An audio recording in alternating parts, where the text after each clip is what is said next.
오늘 저와 여러분이 은혜 받을 하나님 말씀 요한복음 6장 1절에서 13절까지의 말씀입니다. 요한복음 6장 1절에서 13절까지의 말씀 다 함께 봉독합니다. 그 후에 예수께서 디비라의 갈릴리 바다 건너편으로 가시매 큰 무리가 따르니 이는 병자들에게 행하시는 표적을 보았음이로라. 예수께서 산에 오르사 제자들과 함께 거기 앉으시니 마침 유대인의 명절인 유월절이 가까운지라.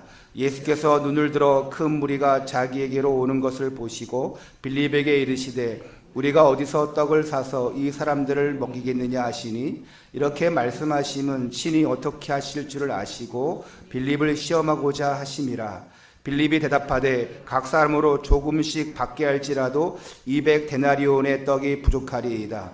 제자 중 하나 곧 시몬 베드로의 형제 안드레가 예수께 여짜오되 여기 한 아이가 있어 보리떡 5개와 물고기 2마리를 가지고 있나이다. 그러나 그것이 이 많은 사람에게 얼마나 되겠사옵나이까. 예수께서 이르시되 이 사람들로 앉게 하라 하시니 그곳에 잔디가 많은지라 사람들이 앉으니 수가 5,000명쯤 되더라. 예수께서 떡을 가져 축사하신 후에 앉아있는 자들에게 나눠주시고 물고기도 그렇게 그들의 원대로 주시니라. 그들이 배부른 후에 예수께서 제자들에게 이르시되 남은 조각을 거두고 버리는 것이 없게 하라 하시므로 이에 거두니 보리떡 5개로 먹고 남은 조각이 12바구니에 찼더라. 아멘. 우리 옆에 분들과 함께 이렇게 인사하시겠습니다. 작은 헌신으로 큰 기적을 체험합시다.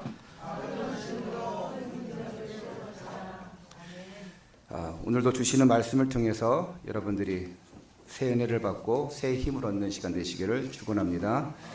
오늘 본문은 아주 작은 것이지만 그 작은 것 하나 가지고 큰 기적을 이룬 내용이 나옵니다. 보리떡 5개와 물고기 2마리, 오병이어라고 합니다. 그 작은 것으로 5,000명을 먹이시는 기적의 말씀이에요. 이 말씀은 사복음서에 다 나와 있습니다. 이 외에도 예수님이 행하신 기적은 셀 수 없이 많죠. 특히 오늘 한 아이가 드린 오병이어의 작은 헌신을 통해서 예수님께서 사용하시니까 큰 기적을 낳았습니다. 이처럼 우리의 작은 헌신이 하나님의 큰 일을 행하는 도구로 쓰임 받을 수 있다는 것입니다. 이것이 오병이어의 주된 교훈이에요. 그런데 예수님은 이런 헌신의 교훈뿐만 아니라 한 걸음 더 나아가서 우리에게 현실적인 문제에서 그 문제에 사로잡히는 것이 아니라 하나님이 계획해 놓으신 응답의 비밀이 그 속에 있다는 사실을 깨닫는 그런 눈이 열리도록 하는 영적 자세를 가져야 한다는 교훈을 주시고 있습니다. 여러분, 한 아이는 자기의 먹을 것인데 드렸어요. 믿음 아니겠습니까? 작지만 큰 헌신이었어요. 여러분에게 100만 원이 있는데 100만 원 주세요. 안 되겠죠. 그러면 안 주려고 했죠. 거기서 1,000원만 주세요 하면 뭐 100만 원 있는데 1,000원 주겠죠. 근데 아이에게 1,000원이 전부야. 근데 아이는 1,000원을 전부 드렸어요. 그런데 그것 가지고 그 작은 것 가지고 5,000명이나 되는 사람을 먹일 수가 없습니다. 작은 것 같지만 하나님 보시기에는 큰 거예요. 우리 주일학교 지금 예배 못 드리고 있지만 지금 주일학교 예배 나오는 우리 초등부는 우리 재혁이 하나잖아요. 그리고 우리 유치부 중에는 하은이. 자, 이들이 주일날 보면 애들이 뭐 500원도 하고 100원도 하고 이렇게 1,000원도 하고 헌금을 해요. 작은 것이에요. 우리 중고등부 아이들도 보면 너희들 중고등부 됐으니까 좀 업그레이드해서 한 2,000원 이상씩은 해라. 그럼 어찌면 큰 돈이죠. 여러분 어른들 볼 때는 작은 거예요. 그런데 이것이 큰 기적을 이룰 수 있다는 것입니다. 그러면 또 거기에 예수님께서 축사하시고 감사 기도를 하시니까 더 큰 기적이 일어나는 거예요. 우리가 믿음 없이 했다면 그것도 역사가 안 일어나지만 믿음이 있고 헌신이 있으니까 거기에 하나님이 역사해 버리니까 큰 기적이 일어나는 거예요. 오늘 여러분들이 참된 믿음 속으로, 참된 헌신 속으로 들어가시기를 축원합니다. 첫 번째입니다. 열려야 할 믿음의 눈. 오늘 1절에서 4절 내용을 보면 예수님께서 이 갈릴리를 중심으로 천국 복음 사역을 하셨습니다. 그리고 수많은 병자를 치유하시는 표적을 보이셨어요. 자, 기적은 우리가 눈에 보이게 다 일어나는 것입니다. 표적은 나타내시는 거예요. 증거입니다. 그 기적을 통해서 보이시려고 하는 것이 바로 표적이에요. 예수님께서 이 일을 왜 하셨습니까? 예수님 당신이 그리스도고 하나님이라는 사실을 나타내시는 거예요. 당시 로마의 압제하에 있는 유대인들은요, 언젠가는 우리를 구원할 메시아가 나타나서 이 로마의 통치로부터 우리를 해방시키고 또 경제적으로도 잘 살게 해줄 것이라는 희망이 있었습니다. 이스라엘 역사는 계속 그런 역사 아닙니까? 노예되고 포로되고 속국되어지고, 이들에게는 메시아 그리스도의 언약은 가장 중요한 거예요. 정치적, 경제적으로 어려운 이때에 메시아를 기다리는, 그리스도를 기다리는 유대인들에게 예수님이 나타났어요. 거기서 천국 복음을 전파하십니다. 수많은 사람들을 치유하십니다. 더군다나 이 오병이어의 기적을 행하신 시점은 언제냐? 세례 요한이 참수당했습니다. 순교했어요. 자, 당시 사람들은 세례 요한에게 큰 희망을 가지고 있었는데 참수당했어요. 이제는 희망은 누구에게 있습니까? 예수님밖에 없는 거예요. 보니까 세례 요한보다 더 큰 기적을, 표적을 일으키고 있어요. 그러니까 저분이 우리를 로마의 압제로부터 해방시켜줄 유일한 대안이구나. 그러자 예수님이 가시는 곳곳마다 수많은 군중들이 구름대처럼 몰려들기 시작했습니다. 근데 문제가 생겼습니다. 여러분, 이들이 집을 안 가요. 말씀 듣고자, 치유받고자 집에 안 가. 항상 따라다닙니다. 그 문제가 뭐냐, 또 이들을 먹여야 되는 겁니다. 오늘 본문 말씀 5절에서 6절 제가 다시 한번 읽습니다. 예수께서 눈을 들어 큰 무리가 자기에게로 오는 것을 보시고 빌립에게 이르시되 우리가 어디서 떡을 타서 이 사람들을 먹이겠느냐 하시니, 이렇게 말씀하심은 친히 어떻게 하실지를 아시고 빌립을 시험하고자 하심이라.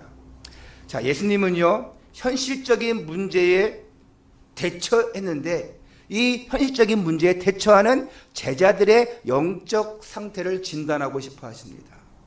그리고 이들을 훈련시키고자 하십니다. 꼭 필요할 때 그냥 채워주면 좋잖아요. 그렇죠?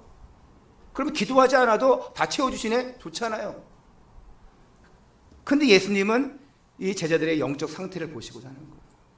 저도 가끔 성도님들이 뭐가 필요한지 알 때가 있어요. 우리 애들이 뭐가 필요한지 알 때 있어요.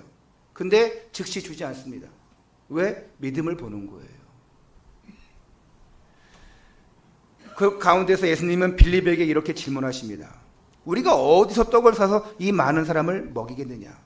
그러자 빌립은 재빨리 머리를 돌려서 이제 계산합니다. 보니까 머리 되게 비상한 것 같아요. 산수 능력이 뛰어난 것 같아요. 사람들이 조금씩 먹게 해도 200데나리온으로도 부족할 것 같습니다. 당시 노동자의 품삯이, 하루 품삯이 한 데나리온, 1데나리온이에요. 그러면 자, 200데나리온으로도 부족할 것 같습니다. 그러면 얼마가 나옵니까? 하루 품삯이 1데나리온이에요. 그리고 200데나리온도 부족할 것 같습니다. 얼마가 나오는 거예요? 오늘날로 치면 한 1,500만 원 정도의 돈이 필요한 거예요. 아니, 예수님도 제자들도 먹을 것이 없는데 뭐 어디서 이 돈을 구하겠습니까? 이때 제자 중 하나였던 안드레가 예수님께 나와서 이렇게 얘기합니다. 9절입니다. 여기 한 아이가 있어 보리떡 5개와 물고기 2마리를 가지고 있나이다. 그러나 이것이 이 많은 사람에게 얼마나 되겠사옵나이까. 여기서 여러분 뉘앙스가 있어요. 보리떡 5개, 물고기 2마리가 있는데요, 얼마나 되겠습니까? 그러니까 무슨 도움이 되겠습니까? 이런 투로 예수님께 말씀드리는 거예요. 간신히 구해왔어요. 이 아이가 헌신했어요. 그런데 보리떡 5개와 물고기 2마리밖에 안 돼요. 자, 이 빌립과 안드레는 현실을 정확하게 직시하고 있는 거예요. 그렇죠? 이거 갖다가 뭘 하겠습니까? 저를 집중하시고 보시고 말씀 들으시기를 바랍니다. 눈 뜨시고요. 결국 빌립과 안드레는요, 영적으로 보면 현실의 문제에 사로잡혀서 불신하고 있는 모습 보여주고 있는 거예요. 당연한 것이죠. 무슨 돈이 있겠습니까? 건축해야 되겠습니다. 무슨 돈이 있겠습니까? 우리가 구제해야 됩니다. 무슨 돈이 있겠습니까?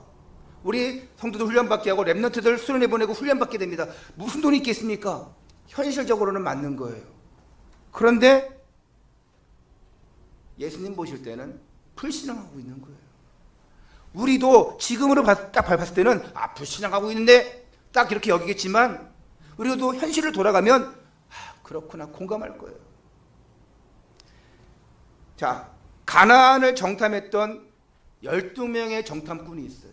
그 중에 여호수아와 갈렙을 제외한 10명의 정탐꾼들은 현실을 지극히 잘 분별하고 있었어요. 저 가나안의 7족속을 우리가 어떻게 이길 수 있겠습니까? 저들은 철제 무기를 가지고 있고 견고한 성을 가지고 있습니다. 우리보다 더 거대합니다. 그런데 이들이 놓친 것이 있어요. 10명의 정탐꾼들이요, 하나님의 언약을 믿지 않은 거예요. 언약 놓친 자는 계속해서 노예포로 속국될 수밖에 없어요. 하나님의 능력을 믿지 못했어요. 이것처럼 제자들도 예수님께서 그리스도 되신다, 참 하나님 되신다, 하나님으로서 초자연적인 능력을 행하시는, 기적을 행하시는 전능하신 하나님이라는 사실을 까맣게 잊고 있는 거예요. 같이 어울리다 보니까, 같이 따라다니다 보니까 사람들이 같이 대우해주고, 표적과 기적을 보여주니까, 치유하니까 같이 덩달아서 높여주고 하다 보니까 예수님을 따라다니면서 존경하고 너무 좋아하는데 그리스도 하나님의 사실을 놓쳐버리는 거예요. 그러니까 무슨 얘기입니까? 지금까지 따라다니면서 영적으로 예수님을 보는 눈이 열려지지 못한 거예요. 아니, 지금까지 행하신 그 기적과 표적만 제대로 믿고 있었으면 이걸로 되겠습니까? 하는 부정적인 접근을 하지 않았을 것입니다. 우리 신앙생활 잘 보십시오. 아니, 이들이 우리의 힘으로는 아무것도 할 수 없지만 예수님께서는 하나님이시기에 하실 수 있습니다, 이렇게 답변이 나와야 돼요. 할렐루야. 이걸로 되겠습니까가 아니고 하나님이시면 하실 수 있습니다. 왜? 우리는 우리의 일만 하면 되고 하나님은 하나님의 일을 하시면 돼요. 우리가 할 수 있겠습니까? 못하겠습니까? 따질 필요가 없어요. 하나님, 이거는 안 될 거예요. 내가 보니까 이건 힘들어요. 왜 우리의 인본주의적인 생각으로 판단하고 그칩니까? 보통 많은 사람들이 이런 신앙의 모습을 보여주고 있어요. 이게 우리의 모습과 같을 수도 있습니다. 문제와 사건 앞에서 우리가 어떤 영적 시각으로 나아가냐가 너무 중요해요. 입으로는 예수가 그리스도 인생 모든 문제 해결자 이렇게 고백하면서도요, 막상 돈 문제가 생기면 하나님의 능력을 믿기는커녕 원망 불평하고요, 근심하고요, 책임 전가하고요, 불신앙합니다. 하나님께서 하실 거야. 하나님 하여 주시옵소서. 하나님 능력을 보여 주시옵소서. 그 기도하기 전에 먼저 이거 갖다 어떻게 안 될 거야. 이렇게 걱정 근심하고 불신하고 있어요. 특별히 직분을 맡은 여러분은 모든 문제와 사건 속에서 영적으로 재해석해야 돼요. 믿음의 본질을 가진 여러분은 하나님의 능력을 믿는 믿음의 말을 해야 됩니다. 되겠어? 하지 마시고요. 저도 가끔 그럴 때가 있거든요. 그러면 그게 믿음 없는 말이에요. 그게 불신앙이에요. 하나님의 능력을 믿는 그 믿음의 말을 해야 돼요. 저 인간 되겠어? 그게 아니라 하나님이 하시겠지. 아, 이거 갖다 되겠어? 이렇게 한다고 되겠어? 하는 것이 아니라, 나도 하지 않은 상태에서 그렇게 하는 것이 아니라 정말 하나님 앞에 믿음으로 나가고 헌신하는 가운데 하나님이 하실 거야. 그게 필요합니다. 아마 그 작은 아이가 드린 도시락, 내 거 왜 뺏어가요? 이거가 되겠어요? 아, 싫어. 그건 내가 먹고 말래요. 이랬다면 오병이어의 기적은 안 일어납니다. 이 아이에게 받아올 때 뺏어왔다는 얘기는 없어요. 이 아이는 믿음으로 드렸어요. 그래서 우리가 어린아이 같은 믿음 되라 이렇게 말씀하는 거예요. 할렐루야! 할렐루야!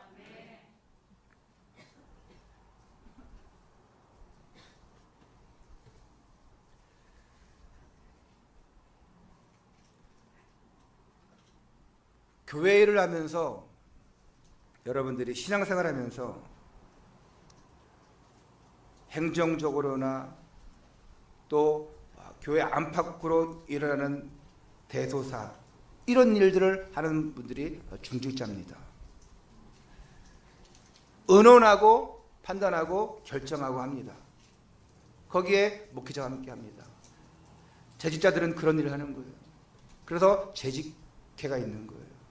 또 장로가 있으면, 시무장로가 있으면 시무장로 이제 2명 이상이 되면 당회가 있습니다. 그래서 또한 그 당회를 열어서 함께 회의하고 결정해 나갑니다. 그런데 교회 일을 하면서 예리하게 판단하고 또 객관적으로 현실적으로 맞는 말만 하는 사람이 있어요. 딱 맞아요. 안 됩니다. 그것도 절대 안 됩니다. 그 돈은 절대 안 됩니다. 그 상태는 절대 안 됩니다. 맞는 얘기인데 그 맞는 사람의 얘기를 들으면 일이 안 풀리는 거예요. 더 큰 문제 속으로 들어가는 거예요. 갈등이 더 심해지는 거예요. 여호수아와 갈렙의 말 안 맞아요. 저들은 우리의 밥입니다. 하나님께서 우리에게 주셨습니다. 우리가 차지할 땅입니다. 말도 안 되는 얘기예요. 근데 그게 풀리는 거예요. 그게 바로 믿음입니다. 하나님의 계획과 방향에는 안 맞는 것 같은데 믿음으로 나가니까 맞아 들어가는 거예요. 이게 신앙생활입니다. 때로는 그것이 맞지 않아도 영적인 눈을 열고 믿음으로 본다면 그 속에 담겨진 하나님의 역사를 보게 되는 거예요. 아, 우리 가정은 안 돼. 저 사람은 안 돼. 아, 나 그건 안 돼. 그러면 그럴수록 안 되는 거예요. 믿고 맡기는 거예요. 그 안에서 내가 최선을 다하는 거예요. 하나님, 안 될 수도 있지만 하나님 하실 것입니다. 여러분, 다니엘과 세 친구의 고백 있지 않습니까? 바벨론 포로 시대에 다니엘과 세 친구가 그 시대의 정치와 그 사회적 분위기에 맞게 금신상에게 절했다면 풀무불 속에 들어갈 일이 없습니다. 평상시보다 더 7배나 뜨거운 그 풀무불 속에 들어갈 일이 없어요. 그런데 믿음으로 나아갔습니다. 다니엘서 3장 17절에서 18절에 보니까 왕이여, 우리가 섬기는 하나님이 계시다면 우리를 맹렬히 타는 풀무불 가운데서 능히 건져내시겠고 왕의 손에서도 건져내시리라. 그렇게 하지 아니하실지라도 왕이여, 우리가 능히 왕의 신들을 섬기지 아니하고 왕이 세우신 금신상에게 절하지도 아니할 줄을 아옵소서. 그리고 나서 하나님의 이 기적의 역사를 체험해요. 이를 본 당시 느부갓네살 왕은 이렇게 고백하며 하나님을 찬양해요. 바벨론 왕입니다. 불신자입니다. 다니엘서 3장 28절에 사드락과 메삭과 야벳느고의 하나님을 찬송할지로다. 그가 그의 천사를 보내사 자기를 의뢰하고 그들의 몸을 바쳐 왕의 명령을 거역하고 그 하나님 밖에는 다른 신을 섬기지 아니하며 그에게 절하지 아니한 종들을 구원하셨도다. 얼마나 멋있습니까? 믿지 않은 사람이 하나님을 찬양하게 되는 거예요. 그러면 당연히 찬양할 정도면 믿게 되는 것이 아닙니까? 다니엘서 6장에도 왕에게 나는 다른 신에게 그러니까 당시의 법령이 금령으로 내려져요. 다른 신의 왕 외에 다른 신이나 다른 것에 구하고 기도하면 사자굴에 던져 넣으라는 이 금령이 내려집니다. 그때 다니엘 어떻게 합니까? 당시 왕이 다리오 왕이에요. 이 다리오 왕과 다니엘은 너무 친한 사이예요. 왜? 다니엘의 모든 것들을 해결해 주고 있어요. 꿈도 해석해 주고 있어요. 이때 다니엘은 이렇게 행동합니다. 다니엘서 6장 10절에 다니엘이 이 조서에 왕의 도장이 찍힌 것을 알고도 자기 집에 돌아가서는 윗방에 올라가 예루살렘으로 향한 창문을 열고 전에 하던 대로 하루 3번씩 무릎을 꿇고 기도하며 그의 하나님께 감사하였더라. 할렐루야. 사자굴에 던져 넣으라는 금령이 왔는데도 전에 하던 대로 예루살렘을 향하여 하루 3번씩 기도했대요. 이게 진정 하나님을 신뢰하고 의지하는 믿음이 없으면 할 수 없는 일입니다. 그리 아니하실지라도 얼마나 멋있습니까? 전에 하던 대로 완전 순교를 각오한 것입니다. 결국 어떻게 됩니까? 굶주린 이 사자굴에 던져졌지만 머리카락 하나 상하지 않고 사자굴에서 올라옵니다. 이때 역시도 다리오 왕은 하나님을 찬양하지 않습니까?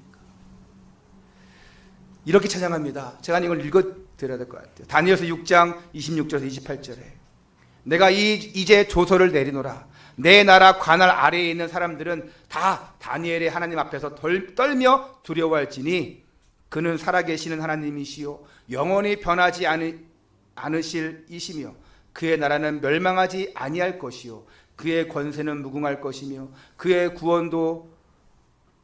구원도 하시며 건져내시기도 하시며 하늘에서든지 땅에서든지 이적과 기사를 행하시는 이로써 다니엘을 권하여 사자 입에서 벗어나게 하셨음이라 하였더라. 이 다니엘이 다리오 왕의 시대와 바사 사람 고레스 왕의 시대에 형통하였더라.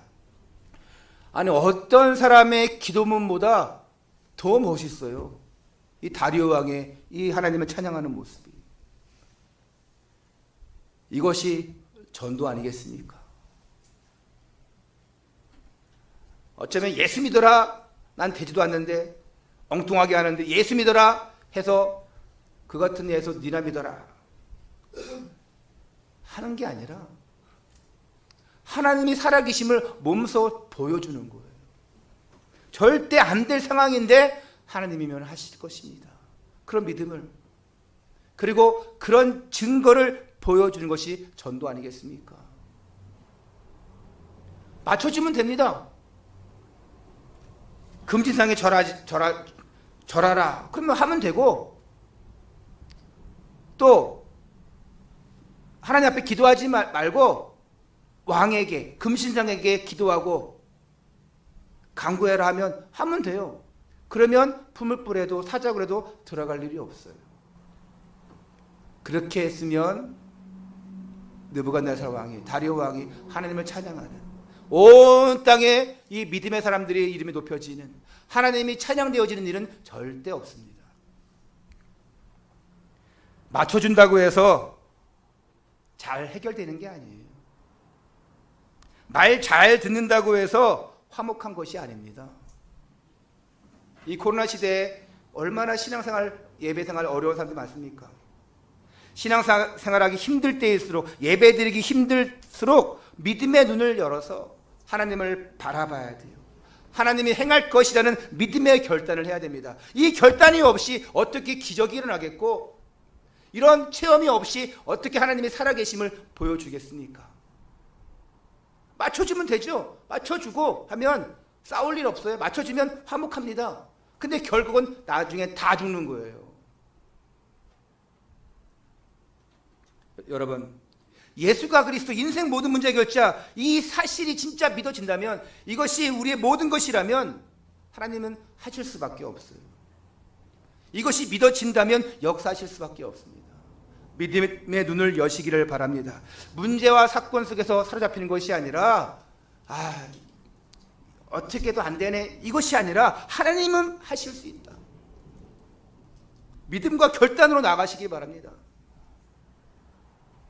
지난주에 오늘 다 나오시라고.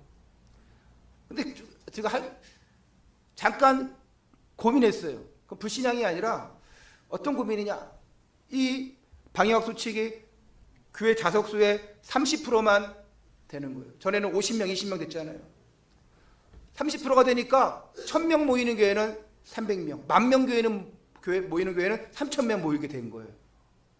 근데 작은 교회는, 만약 20명 모이는 교회는 몇 명 모여야 됩니까? 예? 계산해봐요. 안 되나 계산이? 6명 모여야 되는 거예요.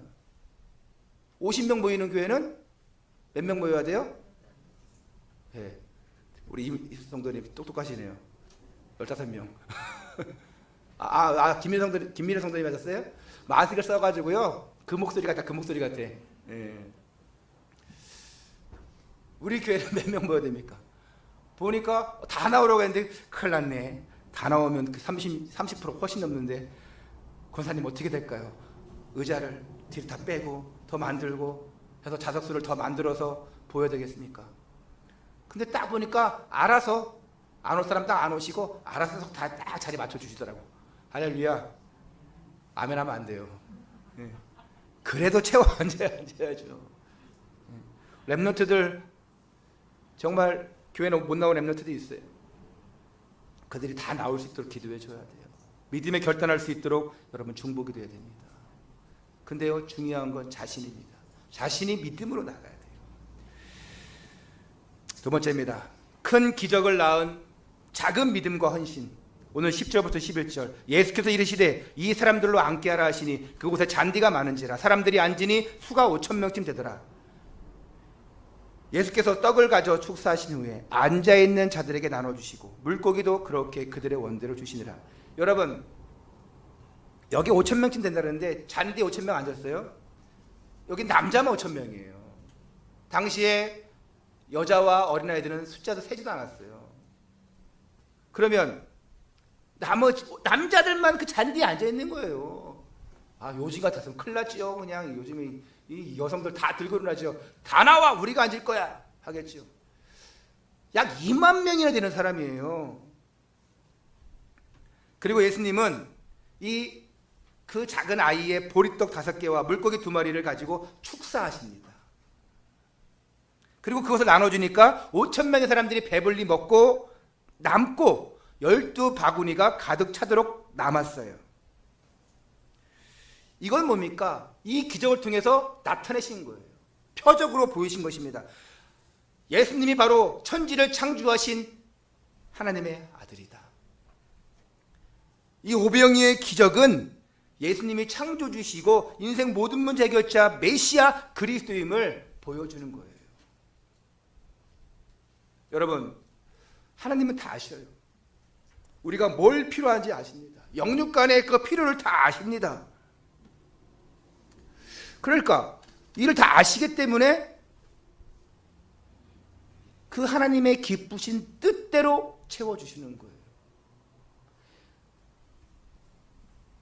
여러분, 하나님은 정말 간구하는 자에게, 믿음으로 나가는 자에게 채워주십니다. 때로는 급할 때 쓰시고자 하는 사람에게는 먼저 채워주시고 감사 고백하게 하실 수도 있어요. 그러나 하나님은 진정 필요하는 것이 뭡니까? 간구함이에요. 믿음이에요. 그리고 앞에 나아가는 겁니다. 여러분, 은혜 받은 사람만이 믿음으로 나갈 수 있는 것 같아요. 믿음은 자라는 겁니다. 어떻게 자랍니까? 뭘 먹고 자랍니까? 은혜를 먹고 자라는 거예요. 그래서 은혜 받은 사람만이 믿음으로 나갈 수 있어요. 은혜 못 받으면 믿음이 떨어진다고 합니다. 자, 한 주간 살 때에 되는 것이 없어. 불신앙만 일어나. 왜? 은혜를 못 받았기 때문에. 그러니까 믿음의 고백을 못 하는 거예요. 감사 기도를 못 하는 거예요. 억지로 하는 것에는 믿음도 없고 감사도 없습니다. 짜증과 불평, 불만만 있게 되는 것입니다. 안 그렇습니까? 여러분 은혜 못 받아봐요. 어떻습니까? 짜증나는 거예요. 화가 나는 겁니다. 내가 왜 이러지? 보니까 은혜를 못 받았어. 사모님 전에 그러더라고요. 오늘 내가 왜 짜증날까? 오늘 은혜를 못 받았대. 미안하더라고요. 여러분 그렇겠죠. 저는 알게 모르게 믿음으로 헌신하는 분들을 보면 너무나 감사하고 존경스럽습니다. 야, 나도 저렇게 못하는데 참 대단하시다. 이는 많이 배우고 못 배우고의 차이가 아니고 많이 가졌고 못 가졌음의 차이도 아니에요. 믿음이 있으니까 어떻게 됩니까? 헌신하는 거예요. 근데 그 헌신도 그냥 하는 것이 아니라 감사가 따라주니까. 여러분 정말 여러분 믿음으로 내가 헌신했어. 없는 가운데도 헌신했어. 힘든 가운데 헌신했어. 짜증납니까? 은혜 받은 가운데 믿음으로 하나님 앞에 나가고 헌신했어요. 짜증납니까? 하기 싫은데 억지로. 진짜 내가 왜 해야지? 에휴 시키니까 억지로 해야지. 여러분 자 헌금도 마찬가지고 여러분 원래 뭐였다 회비 내잖아요. 원래 왜 하는 거예요? 이게 돈 내기 위해서 하는 거예요. 회비 내기 위해서 하는 거예요. 할렐루야.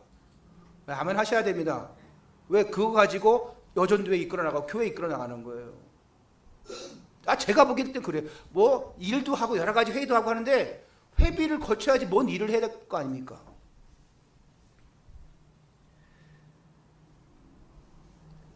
억지로 한다 거긴 역사 안 일어나요. 감사가 따라줘야 돼요. 여러분 힘든 상황인데도 교회 생활의 기본인 11조 감사헌금하는 거 어찌 보면 쉬운 일이 아니에요. 기본인데 쉬운 일이 아니에요. 그래서 안 되어지는 사람들이 많이 있습니다. 여러분 이거 쉽겠습니까? 어려워요. 저도 옛날에는요 11조 하는 거 되게 아까웠어요. 전도살 때 30만원 40만원 가지고 그때 제가 결혼도 했었고 40만원이에요 그때. 지금으로 따지면 한 7, 80만원 정도의 것이죠. 당시에 그 대학 등록금이 250만원이었어요. 40만원 받고 어떻게 생활하겠습니까? 11조를 할 수가 없어요. 얼마나 하려니까 아까운. 한 번은 제가 그런 불신앙 됐다니까요. 사모가 11조도 했는데 감사금도 하고요. 더 했어. 그 화가 나더라고. 돈도 없는데 이렇게 많이 하냐고. 우리가 무슨 다혜 목사야? 우리가 무슨 장로야? 지금 40만 원 받고 뭘 어떻게 하냐고. 그때 엄청 혼났어요. 사모한테도 혼났지만 하나님 앞에 혼났어요. 너무 어려우니까. 결국은 하나님은 저보다 우리 사모를 더 축복하시더라고. 나중에 경제적으로. 할렐루야. 그게 믿음의 결과인 것 같아요. 어려운 가운데서도 기본이 안 되어진다면 더 어려워지는 것 같아요.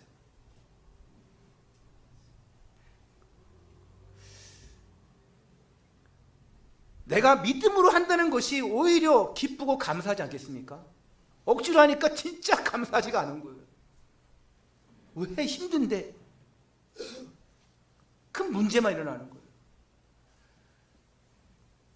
믿음으로 나가니까 기뻐 감사해지는 거예요. 여러분 지금 어떻습니까? 여러분 지금 정말 믿음으로 나가니까 감사하고 기쁘십니까? 감사하게 되어지니까 그게 기도입니다.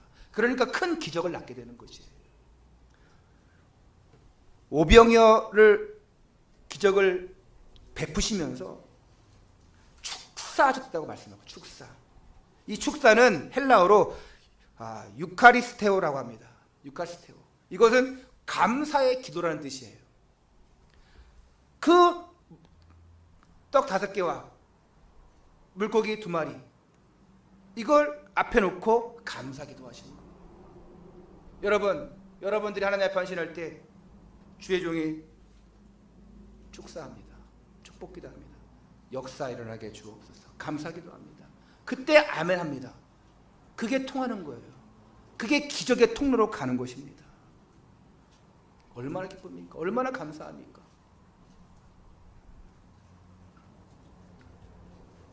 예전에 저 지하 교회에 있을 때 어느 분이 오셨어요.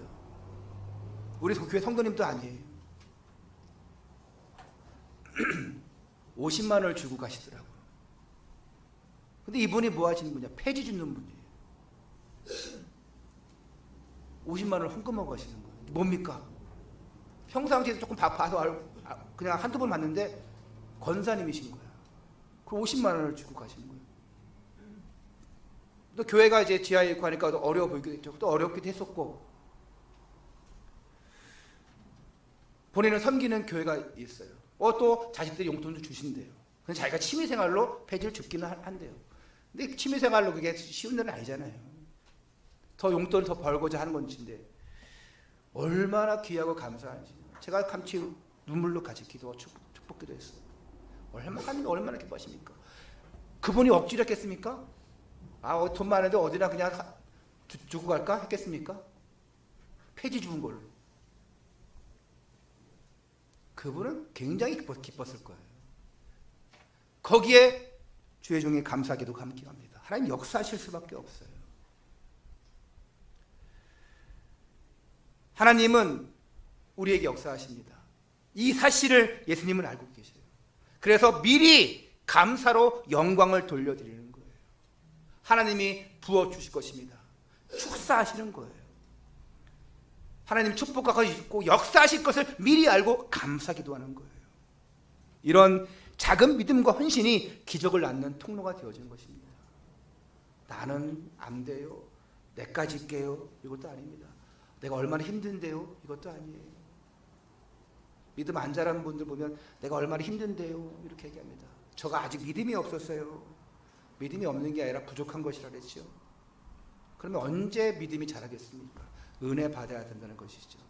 그럼 믿음이 안 자란다는 것은 은혜를 못 받고 있다는 것이죠. 여러분이 맡은 직분을 어떻게 생각하고 있습니까? 사소하게 여겨질 수 있지만 어떤 직분이라도 그것을 감사함으로 감당하면 돼요. 난 직분이 없어요? 아니요. 오히려 더 감사해야 돼요. 오히려 내게 주신 직분과 그 사명을 통해서 하나님의 놀라운 기적을 주실 것이다. 나의 작은 일이지만 축복의 통로가 될 것이다. 여러분, 그래서 큰 기적을 체험하시기를 바랍니다. 교회에서 하는 일이 아무리 작은 일이라도 보여지지 않고 누가 알아주지 않는다 할지라도 믿음으로 감당한다면, 그리고 감사로 헌신한다면 사람은 몰라도 하나님은 아시기에 반드시 다 갚아주실 것입니다. 여러분, 오늘 교회 왔는데 하는 작은 일들 그게 다 헌신이에요. 사람은 몰라요. 하나님은 아십니다. 그러니까 100배가 아닌 상상도 못할 응답으로 채워주실 것을 믿습니다. 다른 사람들이 협력 안 해주고 안 한다고 해서 미워할 필요도, 갈등할 필요도, 질책할 필요도 없어요. 또한 반대로 네가 안 하면 그럼 나만 하지 뭐 하면서 교만함에 빠질 필요도 없습니다. 그러면 불신앙만 일어나게 되고요, 더 지치게 되어지고요, 그러면 지속이 안 되고 믿음의 헌신도 안 돼요. 이때 필요한 것이 뭡니까? 감사 기도인 거예요. 저 사람은 왜 안 해? 나만 해야지. 그것도 아니고요, 협력 안 해준다고 해가지고 불평할 것도 아니고요, 저 사람은 안 하는데 내가 왜 해? 이것도 아니고요, 이때 필요한 것이 감사 기도예요. 하나님, 다 상황이 이런데요, 어찌하겠습니까? 그래도 나를 사용해 주시니 감사합니다. 그리고 그 영혼을 위해서 축복 기도하는 거예요. 저 사람은 왜 이렇게 안 해? 나보다 돈 많은 것 같은데, 나보다 직분 높으면서, 높고 낮으면 아니에요. 그런데 왜 그래 하면서 질책합니다. 그럴 필요도 없어요. 갈등할 필요도 없습니다. 싸울 필요도 없어요. 그를 위해 오히려 축복하는 것입니다. 하나님 쓰시겠지요? 하나님 저 영혼에 은혜 받게 주옵소서. 은혜 받으면 돼요. 로마서 8장 28절에 우리가 알거니와 하나님을 사랑하는 자 곧 그의 뜻대로 부르심을 입은 자들에게는 모든 것이 합력하여 선을 이루니라. 할렐루야. 뜻대로 부르심을 입은 자들에게는 합력하여 선을 이루니라. 뜻대로 부르심 받은 자는 합력할 수밖에 없어요. 하나님의 일을 할 수밖에 없습니다. 아직 부르심 못 받았구나. 아직 은혜 못 받았구나. 그러면 그 영혼을 위해서 기도해 주면 돼요. 합력하여서 지금 뜻이 맞는 사람들은 선을 이루고 있는 거예요. 하나님 나라를 이루고 있는 거예요. 너는 너 일에 나는 나 일할게 하면서 각기 전투 이렇게 하지 말고요. 복음으로 원네스 되어져서 합력하여서 하나님의 큰 뜻을 이루어야 됩니다. 그게 교회의 모습이에요. 회사 생활은요, 나만 일단 잘하면 돼요. 그리고 실적 높이면 돼요. 그리고 승진하면 됩니다. 그거 눌러야 되니까. 내 동기 저 눌러야 돼. 그래 내가 먼저 부장 달아야 돼. 내가 먼저 전무해야 돼. 내가 대표이사 해야 돼. 하면서 눌러야 돼요. 합력하여 선을 이루면 절대 안 됩니다. 그러면 성공 못해요. 근데 교회는 회사가 아닙니다. 합력하여 선을 이루어야 돼요. 여러분, 그래서 여전도에 있지 않습니까? 남전도에 있지 않습니까? 나는 내가 할게요. 이게 아니고 합력하여 선을 이루어야 돼요. 그 중에서 진짜 필요한 일에는 누가 어떻게 합니까? 그 한 사람의 영향력으로 말미암아 전염시키는 거예요. 전파하는 거예요. 나도 저런 믿음의 사람, 헌신의 사람 되고 싶다. 왜? 복음 때문에. 여러분, 결론입니다. 작은 믿음인 것 같지만 믿음으로 결단하면 돼요. 은혜로 나가면 됩니다. 작은 헌신인 것 같지만 감사로 나가면 됩니다. 그리고 축복하면 됩니다. 이렇게 신앙생활 할 때 기적을 체험하는 증인 되는 거예요. 기적은 멀리 있지 않더라고요. 바로 가까이 있습니다. 지금도 일어나고 있어요. 한 아이의 오병이어가 작은 믿음과 헌신의 그것들이 큰 기적을 이룬 것처럼 기적은 바로 나로부터 시작되는 거예요. 그 아이가 헌신하지 않았다면 기적은 아니라 합니다. 예수가 그리스도 하나님 이 표적이 안 나타나요. 나로부터 시작되어지만 그 완성은 누가 해나가십니까? 하나님이 해나가시는 거예요. 하나님이 일하시기 때문에 하나님이 완성시키십니다. 왜? 복음 때문에. 나로 인해서 생명이 살아나게 하기 위해서 나를 사용하시는 거예요. 더 말씀을 더 듣게 하고 저들이 배불리 먹고 더 말씀을 듣고 역시 하나님은 살아계시는구나. 역시 하나님이시구나. 이 사실을 알게 하기 위해서. 일은 나로부터 시작된 것 같지만 완성은 하나님이 하십니다. 왜? 생명이 살아나게 하기 위해서. 이미 저와 여러분은 그 세상 어느 것보다 더 큰 기적을 체험한 사람들이 아닙니까? 창세기 3장에 그 죄와 저주 사망 가운데 매여있던 나였지만 예수 그리스도의 그 십자가의 대속과 그 부활의 영원한 생명 얻게 된 것이 기적 아니겠습니까? 이 자리에서 예배 드리는 자체가 하나님을 찬양하는 그 자체가 기적 아니겠습니까? 예배 드리고 싶어도 못 드리는 사람들이 얼마나 많습니까? 이 눈치 봐야 되고 잘못된 정보 가지고 또 잘못된 그 판단을 가지고 지금 신앙생활도 못하고 예배 못 드리고 사람들이 많이 있는데 오늘 여러분들이 이 자리에 있는 자체가 기적 아니겠습니까? 십자가 대속 그 부활의 감격 속에 있는 그 자체, 오늘 예수가 그리스도 모든 문제 결자 이 복음의 맛을 본 자체가 기적인 것입니다. 할렐루야. 그러면 이제 어떻게 하면 됩니까? 나로부터 이 기적이 전파되어지면 돼요. 한 소년의 그 작은 헌신, 그 믿음, 오늘 여러분들의 그 작은 헌신과 그 믿음으로 말미암아 생명이 전달되면 됩니다. 여러분 가정이 복음화 될 수 있습니다. 여러분 주변 환경이 완전 바뀔 수 있어요. 생명을 얻게 할 수 있습니다. 이게 복음의 영향력이에요. 그게 향기입니다. 다니엘과 그 세 친구가 몸소 보여준 것처럼 그 불신자 왕들이 하나님을 찬양한 것처럼 이런 기적의 역사가 일어날 줄 믿습니다. 오늘 여러분의 작은 믿음 헌신을 통해서 더 큰 기적을 창출하는 그리스도의 제자가 되시기를 바랍니다. 특별히 오늘 드림 성가대가 찬양을 했는데 어제 저녁에도 연습하고 오늘도 다른 사람들보다 1시간 일찍 나와서 준비한 랩런트들, 물론 늦게 나온 랩런트들도 있어요. 그 랩런트들도 포함해서 이들이 이 작은 헌신입니다. 이들이 더 큰 하나님의 상급을 받지 않겠습니까? 오늘 이들을 위해서 기도해 주시기 바라고, 이들의 가정에, 이들의 미래에 더 큰 기적이 일어나는, 이를 체험하는 랩런트가 될 수 있도록 기도해 주시기 바라고, 우리 교회가 복음 때문에 원내스 되어지는 행복한, 하나님의 늘 하나님 함께 하시는 그 기적을 체험하는 그런 교회가, 성도가 되시기를, 여러분 가정이 되시기를 주 예수 그리스도 이름으로 축원합니다. 기도합니다. 하나님 감사를 드립니다. 우리의 작은 믿음과 헌신을 통해서도 큰 기적을 이루는 많은 증거를 주시니 감사를 드립니다. 이를 체험한 사람들은 기쁘기 때문에, 감사하기 때문에 또 할 수밖에 없습니다. 우리에게 정해진 것, 우리에게 주신 것 게을리하지 않고 하나님이 주신 은혜대로 마음껏 하나님 앞에 헌신하고 그 사랑을 표현할 수 있도록 우리의 마음과 생각을 지켜주시옵소서. 또한 문제와 사건이 닥쳐왔을 때에 원망하고 불평하는 것이 아니라 주님을 바라보고 먼저 감사 기도를 드리게 하옵시며, 이를 통해서 오병이의 기적을 체험케 하여 주시옵소서. 큰 기적을 낳는 그 기적을 체험함으로써 우리 입에서 늘 감사 찬양이 넘치게 하여 주옵소서. 주 예수 그리스도 이름으로 감사하며 기도드리옵나이다.